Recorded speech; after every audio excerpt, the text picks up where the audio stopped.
എല്ലാവരും എവിടെ? അകത്തുണ്ട്. ഏത് കഷ്ടാലം പിടിച്ച നേരത്താവോ എനിക്ക് ഇറങ്ങിപ്പോകാൻ തോന്നിയത്. അതോടെ പെട്ടു എന്ന് ഞാൻ കരുതിയത്. തിരിച്ചു കയറാൻ പറ്റിയില്ലെങ്കിൽ തീർന്നില്ലേ. പിന്നെ രണ്ടും കൽപ്പിച്ച് വരാമെന്ന് വെച്ച്. എന്നെ അവള് ഇറക്കിയൊന്നും വിടില്ലായിരിക്കും അല്ലേ മേ? എനിക്കറിയില്ല. മുത്തശ്ശിക്ക് ആഗ്രഹമുള്ളതുകൊണ്ട് തിരിച്ചു വന്നു. അങ്ങനെ ഞാൻ വരുത്തു. നമ്മുടെ അഭിമാനം കളയാൻ പാടില്ലല്ലോ. നീ വരണ്ടായിരുന്നു. നിന്റെ നാശത്തിനാ നീ തിരിച്ചു വന്നത്. അമ്മയൊന്നും മിണ്ടായിരിക്കോ? എനിക്കറിയാം എന്ത് ചെയ്യണമെന്ന്. നിന്നെ ദേവിക കൊല്ലും, അതുറപ്പാ. അതിനു മുമ്പ് ഞാൻ അവളെ കൊല്ലും. എന്നെ അമ്മയ്ക്ക് ശരിക്കും അറിയില്ല. എനിക്ക് നിന്നെ നന്നായിട്ടറിയാം. അതുകൊണ്ട് അധിക കാലമൊന്നും നീ എന്റെ കൂടെ ഉണ്ടാവുമെന്നൊന്നും ഞാൻ കരുതുന്നില്ല. ജീവൻ വേണമെങ്കിൽ ഇവിടെ നിന്ന് പോകുന്നതാ നല്ലത്. എനിക്ക് ആ പേടിയില്ലെങ്കിലോ? അനുഭവം വരുമ്പോൾ പഠിച്ചോളൂ. അമ്മയ്ക്കറിയാം, കുറച്ച് നാള് മുമ്പുള്ള ആളേ അല്ല ഞാൻ.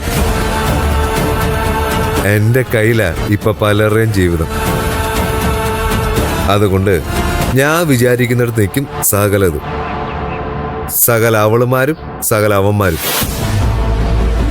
ഞാൻ വിചാരിച്ച പലതും നടക്കുമേ.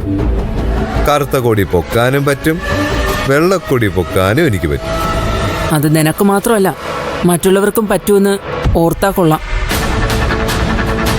ഇല്ല, നീ അങ്ങനെ ഓർക്കില്ലല്ലോ. ചിലതൊക്കെ നടക്കണമല്ലോ. ആ സമയത്ത് ആരെന്ത് പറഞ്ഞാലും ആരും ഓർക്കില്ല.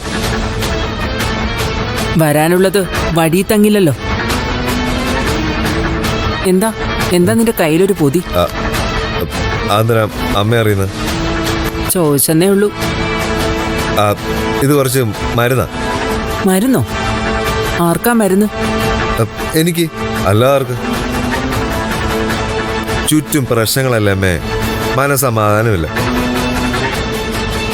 ഇവനെ ഔൺസായിട്ട് കഴിച്ചാൽ നല്ല സുഖം കിട്ടും, നല്ല ഉറക്കവും കിട്ടും. അതിനുവേണ്ടി കൊണ്ടുവന്ന